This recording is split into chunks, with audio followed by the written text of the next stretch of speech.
Introducing the Champion's Mindset, the podcast that gives your inner game a serious upgrade.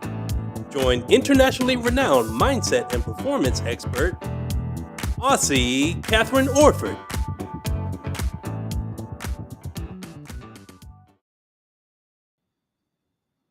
Hi there, everyone, and welcome. Welcome to the Champions Mindset podcast. I am so excited and I'm so glad you're here with us.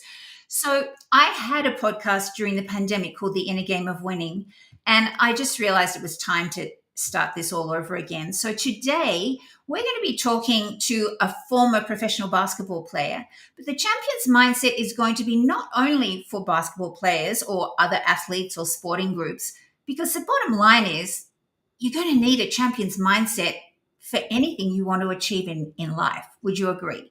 So, one week it will be just me talking about some of the tools and techniques that I teach my clients. And then the second week, I'll be interviewing people. And today, we are excited to have the amazing Dan Nzinga join us.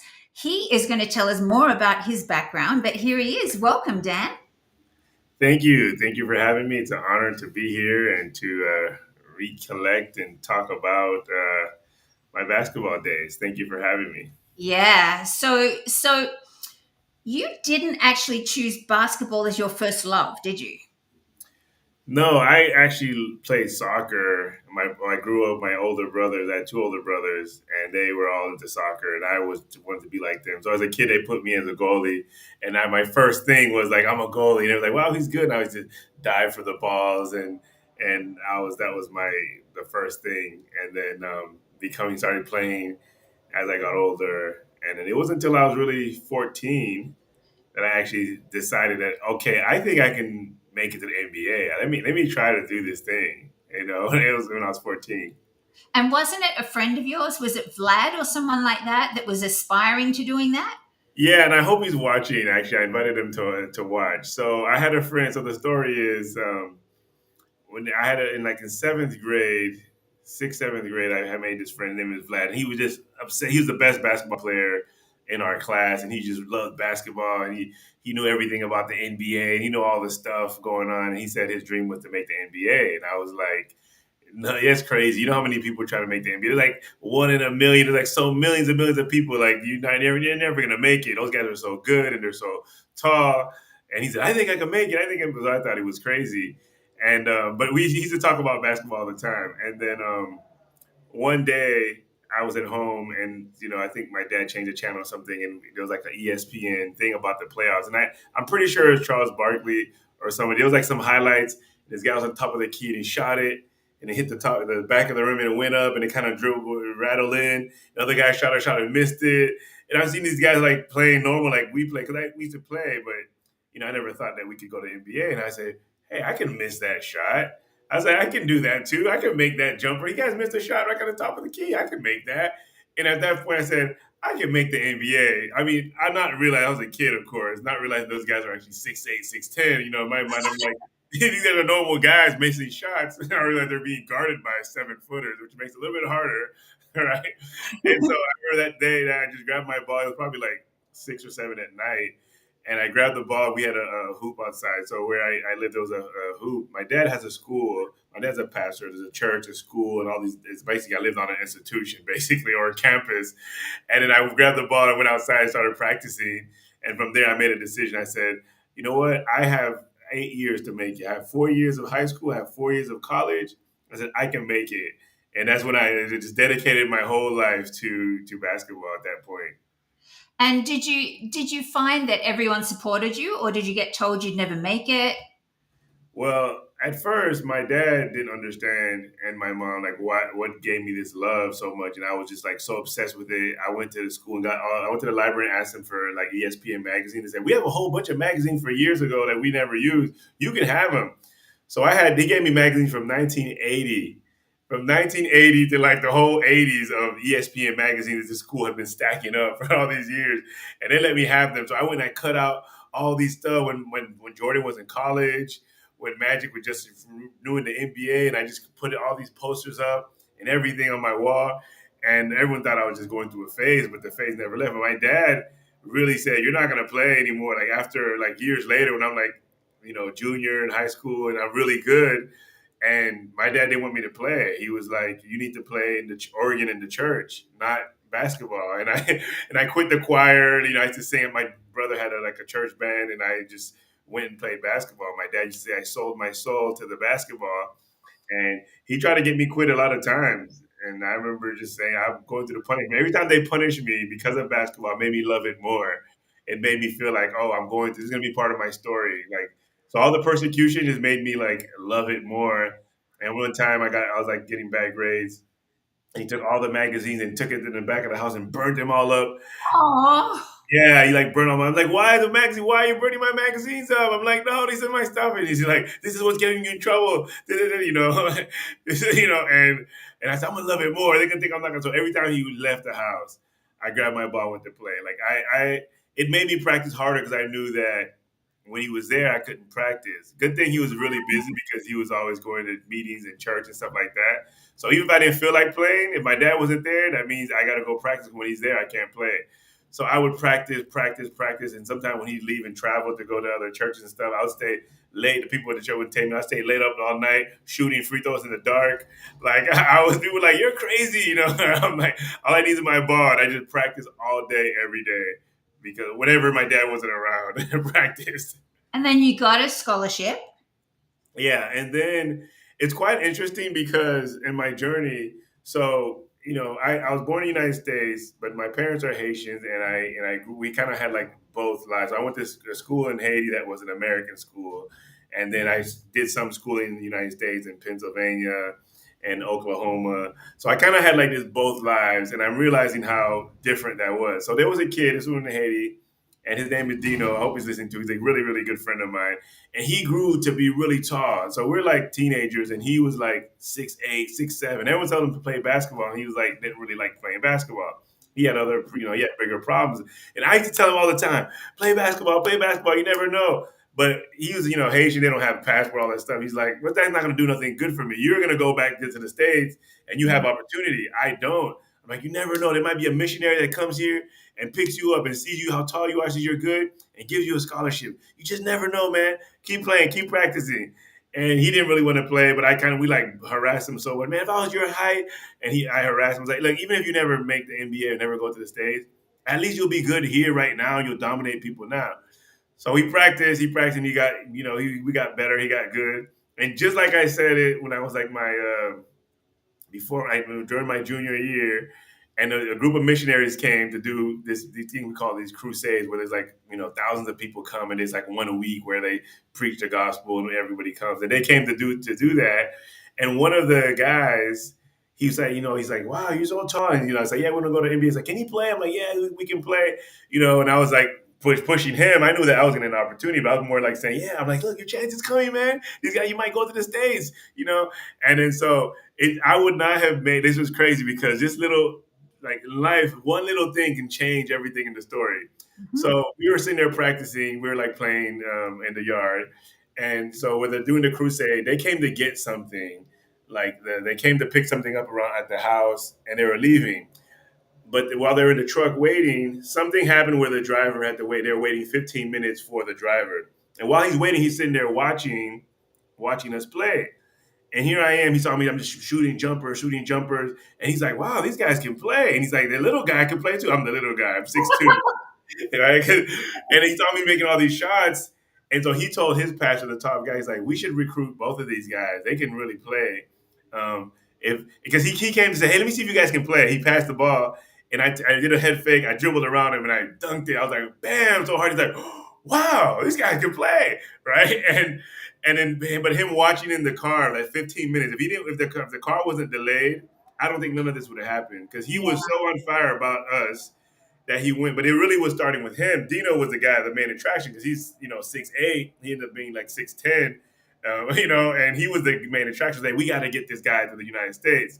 But I was already American, so it was easy. But by the time they worked on his passport, all this stuff, I got recruited in the point that they were getting a package deal, and it was mainly for him. His passport didn't get. It took him 2 years to get his visa. By then, I was already a sophomore in college by the time he actually came to the States. But if it wasn't for him, I probably wouldn't have got the opportunity because they were watching him, and then they saw me at the same time. So I always say your opportunity can come anywhere. And it's funny that I was always telling him that you're going to get your opportunity to practice. And that's how I got a scholarship to go to a private school in Oklahoma, this Christian school. This, all the only I was like the only there was like four black kids there. We all played basketball. I was like, you're there, you're like on scholarship. And it was really cool. They gave me this, when I first came in, this big house and this car, basically the place that they give the pastors that come to visit. And they gave me that. I was like treated so well. They gave me a car to drive around. And I'm like, oh my goodness, I made it. And this is still high school. I was a senior in high school. And it was great. So that was my really experience. I was calling my buddies in Haiti and be like, yo, I'm really, telling them all the experience of basketball. And I was buying books. And I was just like the happiest kid in the world, able to be going to this really private school that was like, being around these rich kids and all this stuff. It was really amazing. So I think there's such a thing as divine intervention. I've certainly had it in my life. And, you're saying, if that hadn't happened, it's like sometimes there's a really bigger plan afoot. You had a dream. You also were way ahead. Probably we weren't really talking about vision boards back then, but you were virtually creating vision boards by putting all the pictures up, in your bedroom. And this is what I want to be like. And you immersed yourself. So there's lots of lessons in here for people that have a vision, whether it's to be in the NBA, whether it's to get a college scholarship, whether it's nothing to do with sport, but they have a vision. These are really important tools. I want to add something. Is when I was like my 10th grade, and then I was in school in Haiti, and I felt like I was like really good. I was like passing everybody. Like I was the best player in the school. I became the best player around. People were talking about me. And I said, I need to play in the States. Even though I had, in 10th grade, I did like a half a year, but I never really now that I was really good, I wanted to do my senior year in the States. And my brother, who was older than me, graduating from college, he was graduating from college. So I was like, okay, maybe I'll go live with him when he graduates from college and he'll be in the States. And so I thought that's how it was going to happen. I literally used to pray to God and maybe creating the vision in my head, like, okay, I want this to happen. Please, there's nothing more that I want. I remember my mother asking me, what do you want for your birthday? And I was like, nothing, man. I just want skills. Like, if you can make me better, if you can make me faster, if you can make me dribble, or like we're gonna buy you a ball. Like a basketball's not gonna help me. I mean, I got plenty of basketballs. That's not the problem. So, like, I had such this drive that was burdened by my own lack of opportunity, and then I don't know how it was gonna happen, but it happened. I remember just thinking back, like, wow, I had dreamed that, and I prayed and I asked God for this, and then here I am in this situation, and it happened. And for my dad, people might ask, how did your dad allow that if he was against you playing basketball? So that school had a Bible school. So when the guy wanted to recruit me to play, my dad obviously was like, this basketball thing, didn't really agree with it. It was like, whatever. But they had a Bible school. So they were like, so he didn't want to look bad. I guess he didn't want to say no. So he's like, okay, if you go to the Bible school. So my dad, for him, he sent me to the Bible school. So I had to fill out all these applications, forms to go to the Bible school. As soon as I got to the States, I threw all that stuff away. I was like, I ain't going to no Bible school. And so that was part of how my dad accepted, is that we're like, okay, we're going to go to Bible school, me and the other kids. So my dad didn't want to miss out his opportunity because he's like one of the church kids in the neighborhood, that we're going to go to Bible school together, and then we're going to become pastors. That was kind of like almost like the agreement. And when he said, well, aren't you going to the Bible school? And I was like, nah, I'm not doing that. And so, yeah. So that was a high school that you were at initially, and then you went to college, to a junior college, and your grades weren't so great. Yeah. So because I remember taking the SAT, and then they were like, oh, you can't go to Division I, you have to do this other thing. But I had a lot of obstacles, and so after I finished, I got there, and the first thing I did was I want to go play basketball, and I saw the other kids playing. There was other people. Now the talent was a little bit better, and there was a guy who was 6'9". Now there's another 6'9" player, not the same one, and everybody was like, ooh, he was dunking. It was like other talented players, It wasn't no more Haiti. It was like, okay, so I had to really work, but I still was pretty good. And because I had got left back when I was younger, so I was actually like 19. So I was like actually too old. Like by the time the season be over, I was going to be too old to play like the rules. So they said, oh, he can't play. So they basically, I was ineligible to play.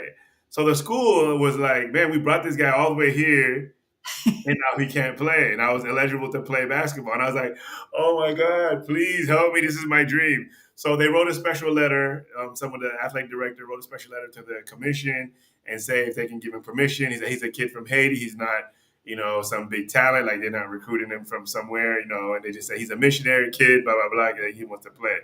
And so finally they came with a ruling like it's a 50-50 chance. Finally they came with a ruling that I could play half the season. So they said that I could play from January on, but I couldn't play the first half of the season. And that was a ruling because of my age. So again, I thought my career was over again, and I was like, please, I want my chance.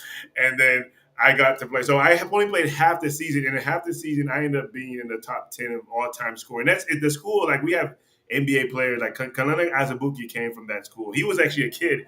Kalena Azubuike, he played in the NBA for a couple of years. I don't know if anybody knows him, but I remember him because I played with his older brother. And he was a kid. We used to take turns dunking on him on the little basket. Like he was a little kid, he didn't really wasn't that good. And all of a sudden he just blew up and became really good. But I had those Tim Gill. There's a lot of great players that came from that school. And so I just like that basically in half of a year, I became one of the like in the top 10 all-time scorers where these guys had a whole 4 years to play. So I'm kind of proud of that, or at least 2 years that they played varsity. So I'm kind of proud of that. And people didn't know I just came out of nowhere. But unfortunately, my grades weren't matching up for that for me to go to a Division 1 school, and so I got recruited. Well, the funny thing again, I really wasn't. I was like not in the radar of anybody. I was just like this guy who started scoring all these points, and they're like nobody really knew who I was, right? But they were recruiting my tall friend, the other guy again, and one day they came to watch him practice, and then my coach said, "This other guy is actually the best player on the team." He's talking about me. He's actually the best player on the team. He plays defense, he rebounds. Like, you want to take a look at him. And so they were looking at me taking shots. It's almost the same way. He just watched. He's like, oh, okay, he's pretty good. Why don't you come for a tryout? And then I went for a tryout. I played really well in the tryout. Rest is history. And then I got a full scholarship. They got a package deal again. So then it was me and my friend Armand, and we got we recruited together and played together. And yeah, so that's how I got to college. We played 4 years together. We even played overseas together. It was still one of my best friends. So hold on a minute before we go to overseas. So you decided that you were going to do something different to all of your friends because you go check out overseas in your spring break or something? Yeah, yeah. So when I was in college, everybody, I don't know, I think I got it maybe from my mom, but being so frugal at times, of being like a good business person and never like just wasting her money. Because sometimes we get something called work study, and you get some money as a college player to, I don't know, to spend on things because we don't, it's not a job or whatever. But we did get some kind of money, and I would always save my money. These guys go to the mall and buy stuff with their money, and I would just save my money because I didn't really have all I cared about was basketball. Like I didn't need to spend it on anything, and so I would save my money and then I buy a ticket. I went to France.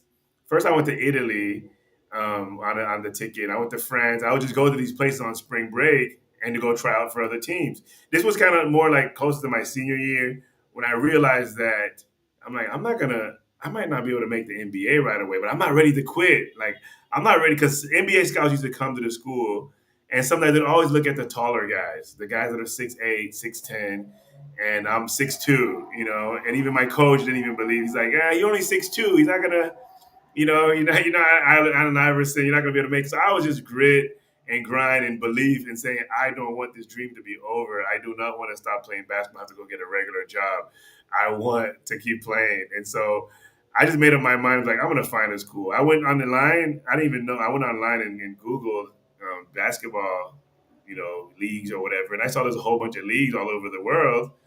And I said, I don't care if people pay me $2 a day. I want to play. I said, I just want to play basketball. I don't want this dream to, because I had so much to improve. I said, I had so much. I want to get better. And I knew that I wasn't good yet. I needed like maybe another 2 or 3 years before I get my prime. And I knew I wasn't in my prime and I had to stop. Most people reach their primes, even in the league, at like 27, 28, 29. It's like you're at the prime of your game. And here you are at 22, you're a senior at 23, and now you have to stop playing. So really, a lot of college players, I mean, most college players never reach the prime of their game um, because they never get a chance to get coaching and that. And I just wanted to get to my prime. I didn't care about the money.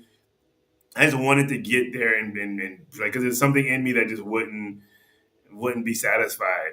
And so I went. I went for a couple times and nothing really happened. I played, but they didn't really give me a contract. And I remember of my the summer of my after my senior year, basically the graduation happened. Even though I was talking to schools, but I hadn't gotten a contract. And I went to France. The first time I went to France, and it's funny because I went to France, but I didn't have any teams in France. My teams were in Italy and in Finland and Sweden. And but one of the guys on the college said, "I have my uncle who lives in France, and you can stay there." And I said, "From France, you can take a train to Italy and do all these other places." So that was kind of the plan. I didn't have a place. So when I went to France, and I 2 days before I went to Italy, I was just at the train station and I saw this tall guy walking around. I said, "Hey, you play basketball?" Because the people I was staying with, I was like, "Hey, where's the gym?" And they're like, "I don't know." They didn't know anything about basketball. I'm like, I saw this guy. I'm like, "You play basketball?" He's like, "Yeah." I'm like, "Where? You on the team?" He's like, "Yeah." I'm like, "Where? When you guys practice?" Like, "We're practicing tonight." And I told like, I'm like, "Hey, I want to go with where he's going." And like, "All right, okay, cool. Just show up." And I just showed up to their practice and I met the coach. And the coach said, "Hey, you want to practice with us? We're going to scrimmage and you can practice with us." And I just played balls out and I just like really, really hooped. And the guy's like, "Wow, this guy's pretty good. Where's he going?" I'm like, "Yeah, I'm going to Italy." And another friend of mine is like, "Hey, don't play basketball in France, man. They don't pay well. Play in Spain. That's where the contracts are." He's like, "I'm going to Spain. I'm not going to play in France." And he was really good too. And I got his number. I was like, "I'm going to keep in touch with this guy. If all fails," he's like, "If all fails, just give me a call. I'll hook you up because I'm going to be playing in Spain. Don't worry about that." And so I kept his number. I did all these tryouts, like all pretty much fit. Like I didn't really get the contract. I sent him the tapes. Guys like, "Hey, I'm going to talk to my agent." I went to Finland. I played really well. They were like really close. Like, "We're going to give you a contract, but we got to try out some other people." And it was like all this, like the time is like running out. I'm like, "Oh my goodness, it's running out. I don't have anywhere to go." And then the year is like over. But it's interesting because my college coach would use that to recruit people. "Oh, Dan's gonna play overseas. He's going overseas to talk to people." But I hadn't had a contract yet. I didn't know where I was gonna play. And then the summer happens, and it's like I don't have anything able to talk to. So I called the guy that told me, "Don't worry, call him." I said, "Hey, what's up?" His name was Teddy. "What's up, Teddy? Hey, what are you doing?" He's like, "Remember you told me not to play in France?" Like, "Shit." Excuse my language. He's like, "Hell, I'm looking for a team." I'm like, "I thought you said don't play in France." Like, "I can't even find a team in France." I'm like, "Oh my goodness." So you better get over here. He's like, "It's getting harder. I can't find no team." I'm like, "Oh my goodness, this guy is good." He was like 6'5", very quick, get dunked. He was really, really, he was more talented than I was. And I'm like, "Oh my goodness, this guy's having trouble." So I got on a plane. I had just watched the movie Behind Enemy Lines. If anyone's seen that movie, it's a war movie where this guy it was a sharpshooter, but there's one guy who believed in him and basically turned him into a star. I said, all I need is one person to believe in me. I'm going to go to Europe. I got a ticket for 3 weeks. I bought my ticket for 3 weeks. I went to that uncle's house and I said, "I just need one person to believe in me. That's what I'm going to do." And so I said, "Can I come with you? Can stay with you for 3 weeks? I'm going to find a team." He's like, "Sure, come over." So I went to France. And then to France, because where I had to stay. Although I never really practiced in France, I went back to the same team that I played the first time, and I got a contract with them.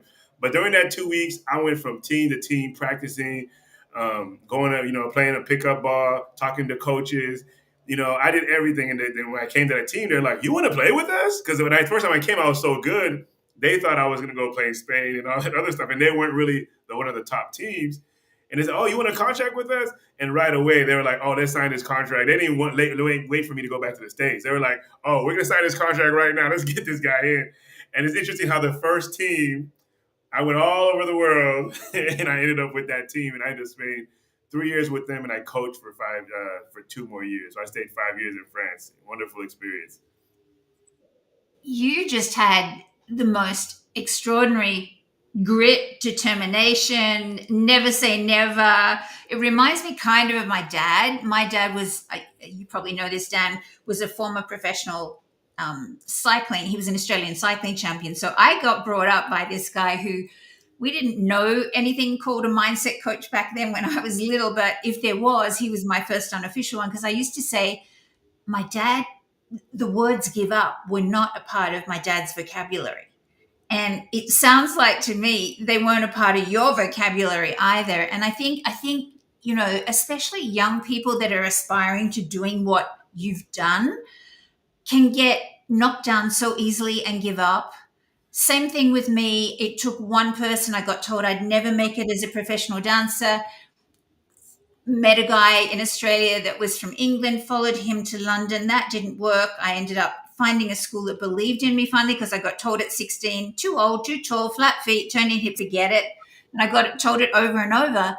And I remember thinking, but I know I've got a dancer inside. And it's like exactly what you said. We just need one person that believes in us for a whole new world to open up. So yeah, and you've got a quote I think about mindset and grit and determination. What's that one? Can you remember? A bunch of quotes. So but one thing that's coming up now for me is that I like to say even now as I coach people is you don't have the life you want because you keep feeding the life you don't want. And I Yeah. remember being on that plane flying. And I remember there was a lady sitting next to me. He's like, "Hey, you got here this far." I'm like, "Man, I just want to get there."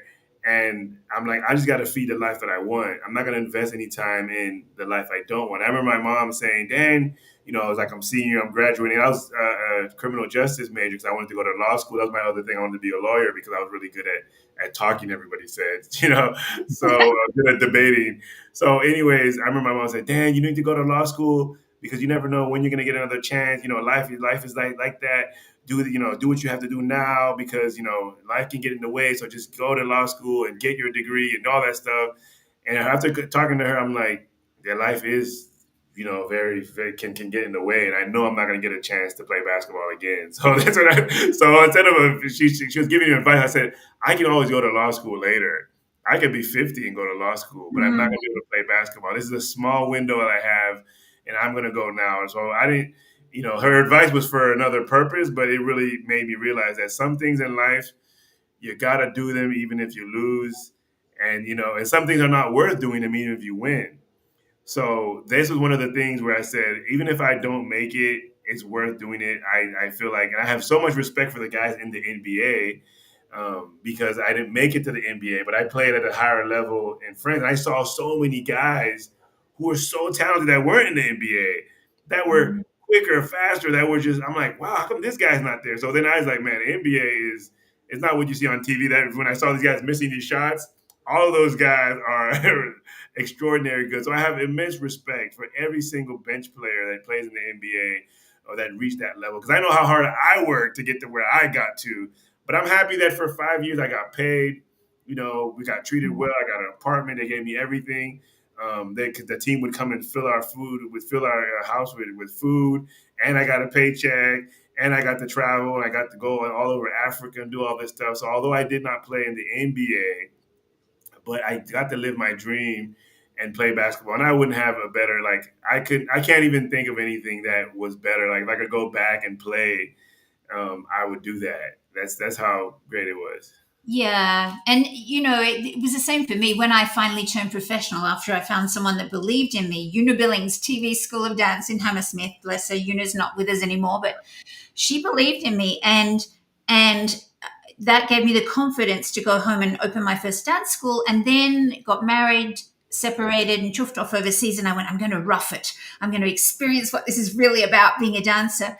Well, I landed on my feet and I was getting paid a fortune. Tall dancers were the highest paid in the world. I didn't know that. Neither did the person that told me that I was too tall.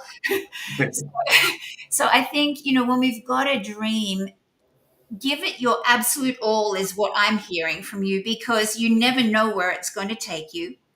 Yeah. And at least, even if you don't get there, you've learned skills about determination and grit. Because what are the skills that you've learned? Because we're going to wrap up shortly, but what are the skills that you've learned about your journey to become a basketball player and also playing in a team, to now doing what you do in the world in your business?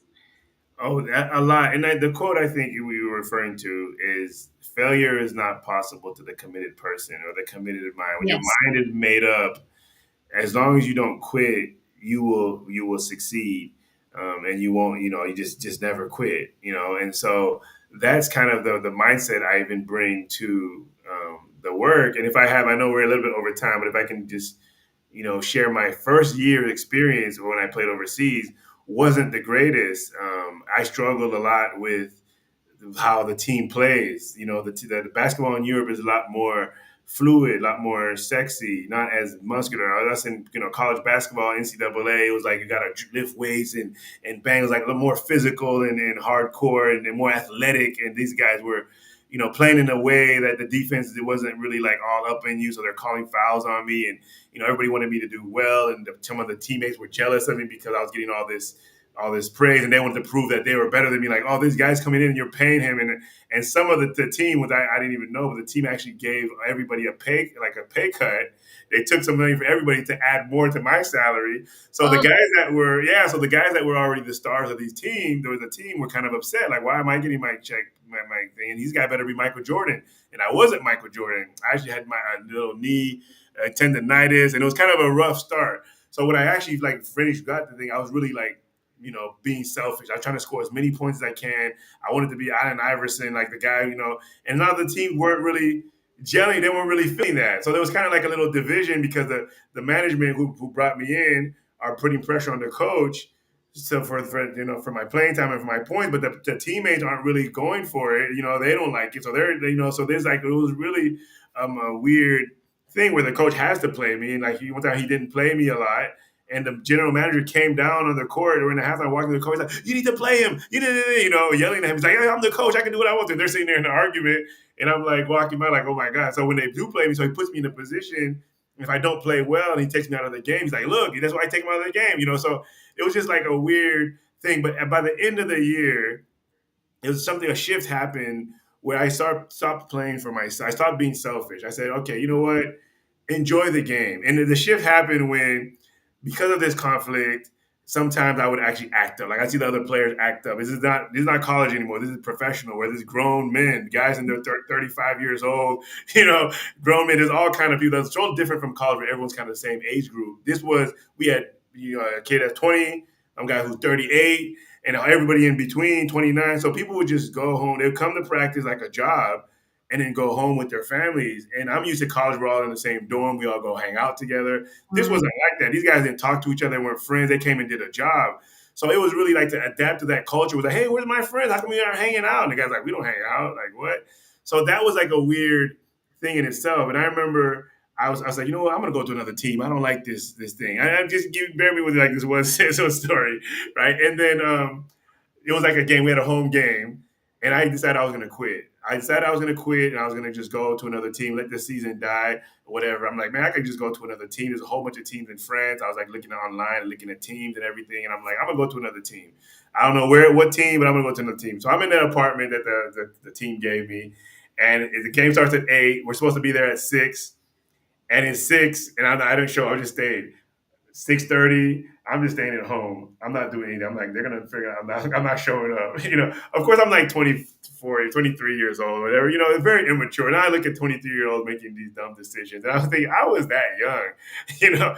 And so 6:30, my phone's going off. The coach is calling me, people on the team calling me. I'm not answering the phone. I'm not answering. I'm like watching it. 7 o'clock comes around. I'm like, I'm not answering the phone.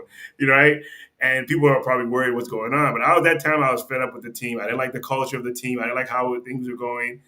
And at that moment, I had a friend from the state I played college ball with. He called me. He's 6'8", named Dwayne McDonald. Really could jump really high. One of the great best dunkers I've known. And he calls me, and he had gone to Ireland, got injured, and then got cut. So he's trying to look for a team, and he calls me. He's like, "Hey, what's up, man? I know you're still playing in France. If you got any hookup for me, man, like you with your team or any team, like hook me up." I'm like, "Yo, it's funny you say that. I'm quitting." He's like, "What do you mean you're quitting?" He's like, "Nah, I'm quitting basketball." I'm like, "I'm quitting this team." He's like, "Why?" Cause I don't like the culture of the team. Like, sometimes in the fourth quarter, he's putting me on the bench. At times he shouldn't. It's like the other day I had like 13 points in the first quarter, and I had like 15 in the say. By the end he took me and didn't play me the third quarter. Like I'm talking about how he played me, and the guy just listening to me. And I'm complaining about this team. He's like, "Bro, I'm looking for a team." He's like, "You have a chance to be." And you know how many guys that are 7 foot that wish they were in that apartment, that could look at the Eiffel Tower, that could have the keys to that apartment and go to practice every day. And you say the coach wants to put you on the bench. Let him put you on the bench. You're getting paid to play basketball. I got to worry about getting a job. I don't want to work in the States. Like I got cut because he went to England, he went to Ireland, and he got cut. And he's like trying to find a team. And he's like, "You're so lucky to be where you are." And I was like, "Yeah, that's right. I'm getting paid to play basketball. Okay, fine. You know what?" And I got my stuff. I got there late, right before the people were warming up. Like, what happened to you? I got to the game. I just ran to the game, and I got there while they were like warming up. And I was like, "Oh my bad, I overslept. My bad." Crazy story. Like, get changed, and I went and changed. And after that, my mindset changed. Even though I thought I was still going to leave that team, I said, "Let me just play and have fun. Quit trying to score all the points.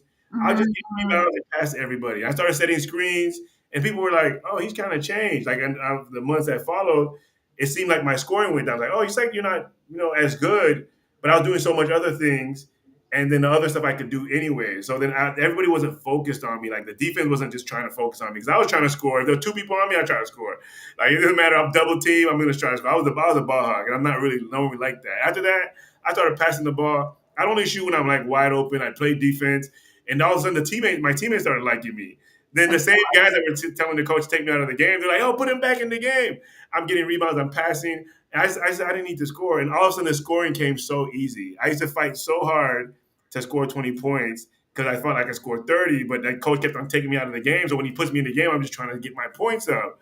But after that, it became so simple. I just said, okay, just 5 points a quarter, and don't try to score. If I had one 3-pointer and 2 free throws, that's it. And pass the ball. Don't try to score anymore that quarter. Just pass the ball, rebound. And then from that, I was no longer the focal point. By the end of the game, I'd have 20 points or 18 points or something like that without forcing and playing the game. So I learned that sometimes not helping other people, you're helping yourself. Being unselfish, helping yourself instead of trying to be everything for yourself. And that became like my philosophy in life as well. Is when things are really hard and you're forcing, just try to help other people.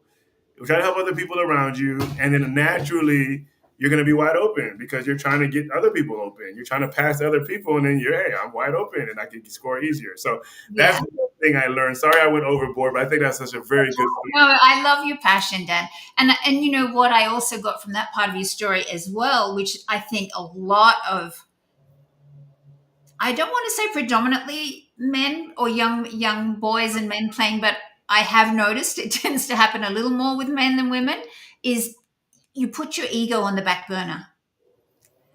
Do you know what I mean? It's like when the ego, I always say, who's driving the show? And if it's your ego, if you're playing a team sport, and you're wanting to dominate and you're not being respectful of all of the other players, of course they're not going to like you. But also it was great that you got that lesson and you went, oh, you know what, I don't have to force this. I just have to be a team player, set up my teammates, and inevitably you ended up scoring anyway. So I And the think, team did really well. yeah, And because they came together. Because yeah, I have a thing that I do with all of the teams that I work with, and I get them to get a piece of paper and get them to write down what limiting beliefs and boxes and labels that they're stuck in, but also their limiting beliefs about the members of their team. Because even though they're not speaking it, the rest of the team are going to feel it. Get them to get it out of their head, out of their heart. I learnt this with, my daughter played for a long time, and she was always opening five and she was super talented. But I just, I said to her once, oh, why don't you pass the ball as much to such and such? She goes, oh, because, she's going to lose the ball, mum. And I said, well, if you have that belief, you're breathing life into that, and that's what's going to happen. So I got her to do this. Write down all the limiting beliefs you have about all your teammates. Scribble all over it, not true, rip it to shreds, throw it in the garbage where it belongs, wash your hands, see, feel, and hear all those nasty limiting beliefs going down the drain. And it's quite amazing what shows up, wow. because it's just like, when you came home from school as a kid, you knew without your mother or father opening their mouth whether they were angry, didn't you? Same thing when we're in a team. If we're not expressing that we don't trust a teammate because we don't think they can, you know, I can look feel after, that. they're going to feel it. You don't even have to say it. Mhm. So I think, that's there's so many things we could talk about, and we could go on for hours. So I'll definitely have you back another time. Um, In the meantime, I would love to invite anyone that would like a free copy of my book to go to thechampionsmindset.coach, and they can download a free copy. It's called Mental Performance Mastery for Basketball Success. But you know what? It's not just basketball. It's as we've been talking about, all of the things that you learned in life, Dan, in your journey to becoming that basketball professional player, you're now applying to your life. So I think the champion's mindset is it's not just about sport. It's just about life in general. So I want to thank you so much for your time. And how can people get a hold of you if they'd like to find out more about what you do these days? So they can get a hold of me. My website is dannzinga.com. I help coaches, life coaches mainly, to build communities. And I totally believe in personal growth. I'm basically all everything that Kathrynn's talking about, like that I learned in basketball. All of them can be applied in real life. So I take the principles that I learned from basketball and now I put it into life coaching, the personal growth, and the things that have nothing to do with basketball, but it's all about the human experience of progressing and working hard. And so I definitely encourage anybody, if anyone's young listening and not sure they should join the basketball team or whatever team, just get your kids in sports, because I learned so much from sport, with playing together with other people, learning how to deal with other emotions and how to be humble when my coach is mad at me and all this. You learn so much as a kid from sports if you have a good structure, that I would recommend anybody, teaching your kids sports young, so that when they can grow up, they can have all these tools to function in life.